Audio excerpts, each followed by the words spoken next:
because those are the only three directions the price can ever go.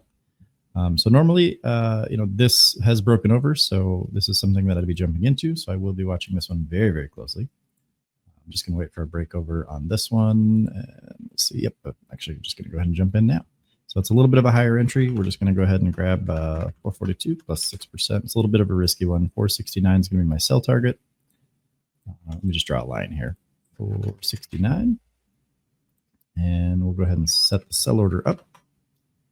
And we'll set a last price here. And then that way, if it pops up or down, we know exactly what to do with it. Now, the down range on this one is pretty, it's pretty sizable, but we just want the price to go up. So I don't want this candle to lose. If this candle loses, I'll just take the hit. It'll be a small hit. I don't have to worry too much about that. And then I still have my other trade for the day. Sorry, I got to keep an eye on the chat as well. So I'm like zipping back and forth here. JK, I did learn my lesson the other day. Yeah, don't copy trade, guys. Don't ever, me or anybody else. It doesn't matter who it is. Don't copy Nancy Pelosi's portfolio. Don't copy Warren Buffett. Don't copy Pookie. Just make your own decisions. And if you're not at the point where you can understand stuff or, make your own decisions like that, then just, it's kind of an indication that you probably shouldn't be trading a bunch, right? Because it's your hard-earned money. It's not mine. Fire TNER. I'm not sure how to pronounce that. Why no copy trading? I'm relatively new because copy trading doesn't work at the end of the day. Just fire. Okay. So basically, there's always going to be an inherent lag between someone else's brain and you're like them pushing a button, you getting that information, right? Because you have to watch, plus if you're on like social media, there might be a delay, right? And then you have to perceive that information, process it, and then figure out whether or not you can actually execute. And that's always going to be a point of friction. And then you have to actually execute. So you're always going to be lagging behind the person, no matter how slow the trade is. You're always going to be dealing with your own psychological obstacles as well. Hey, alarm clock. Speaking of psychological obstacles.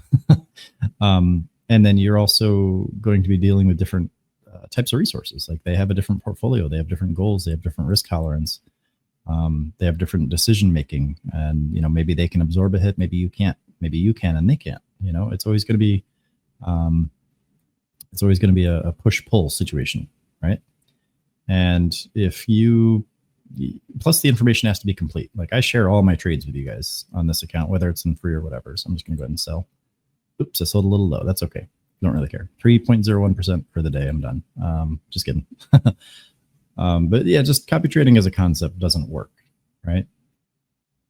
Like even if you automate it, right, you're still going to have some inefficiencies there. And that inefficiency is the gap we fall into, right? Because if that person ends up just barely breaking even and you're less efficient, you're going to be red, right?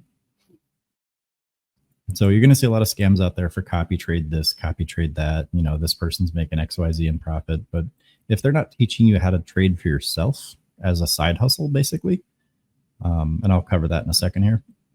But if they're not teaching you how to trade and make your own decisions and stuff, like why the hell would you give them money?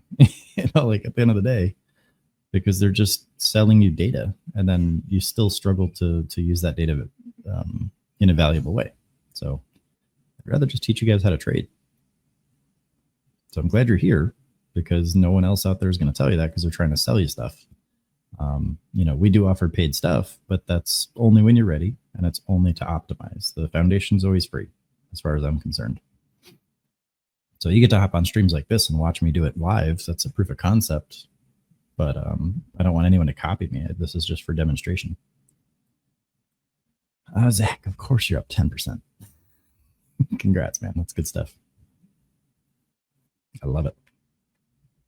Rollin 82 took that trade. Are you talking about this one here in BSLK? And were you able to justify the entry and analysis for yourself?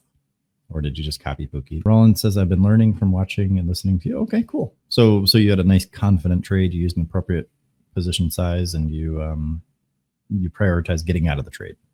In this case, it happened to be for a profit. And that profit was larger than the loss would have been. I assume all those boxes are checked. And there's no wrong answer. So if not, we can absolutely have that in the chat. But that's the goal. I want to make sure you guys all get to that point. Yeah, I mean, that's what we do, right? If I'm an investor I'm going to get ready to buy this here. If I see another pop up, yeah, I'm going to go ahead and grab some if I can get filled. All right, so I got filled on WINT at 153. I got my sell order at 162. I'm going to let that cook, and I'm going to read the chat. Yeah, it's a 15-point spread on the bid ask. So I like it, but it's scary. All right, so let's see if this one's going to pop off. But yeah, and then basically what that does is it allows the passive income to compound, and then you reinvest those like passive profits. Like you can rotate them based on sectors. You can let the dividends reinvest. You could do all kinds of stuff. It just kind of depends on you as a trader. Does that make sense? A trade a day keeps the inflation away. Yeah. So if I just get a small portion of my money, and then I compound that at 3% per day, there's 250 trading sessions in a year. Doesn't really matter what number I start with. It's going to be obnoxious by the time I'm done. In most cases, I have to uncheck this as well. So we hit our target. I'm just going to wait for a little bit more of an aggressive push over it just so I can sell most of the shares, right? Just kidding. I'm going to sell them all as soon as it. So there's the heartbeat. There's the stall.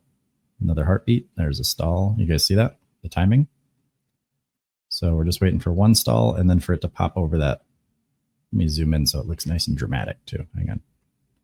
So you guys see that heartbeat that it's doing right there? It's just kind of slamming into this roof, and then it stalls up here every now and then. As soon as one of those breaks over, that's the breakout, and that's when you get those nice pops. So this is actually a perfect example because it's staying within two limits there.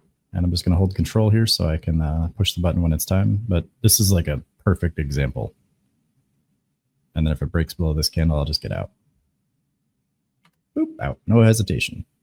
Right? Smaller profit than we would have liked, but that's okay.